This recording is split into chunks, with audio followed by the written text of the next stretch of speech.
അന്ന് എന്റെ മകൾക്ക് ഭൂതോപദ്രവം കഠിനമായിരിക്കുന്നു എന്ന് നിലവിളിച്ചു പറഞ്ഞ കനാന്യ സ്ത്രീയോട് മക്കളുടെ അപ്പമെടുത്ത് നായ്ക്കുട്ടികൾക്ക് ഇട്ടുകൊടുക്കുന്നത് നന്നല്ല എന്ന് യേശു പറഞ്ഞിട്ടും നായ്ക്കുട്ടികളും ഉടയവരുടെ മേശയിൽ നിന്ന് വീഴുന്ന നുറുക്കുകൾ തിന്നുന്നുണ്ടല്ലോ എന്ന് പറഞ്ഞുകൊണ്ട് അവൾ തന്റെ ആവശ്യത്തിൽ ഉറച്ചു നിന്നു.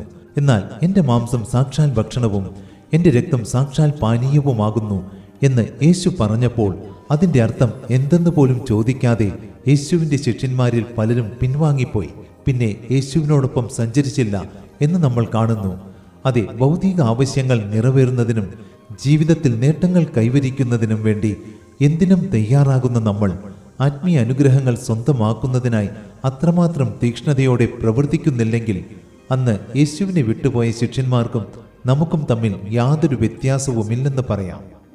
നശിച്ചു പോകുന്ന ആഹാരത്തിനായിട്ടല്ല, നിത്യജീവങ്കിലേക്ക് നിലനിൽക്കുന്ന ആഹാരത്തിനായിട്ട് തന്നെ പ്രവർത്തിപ്പിൻ.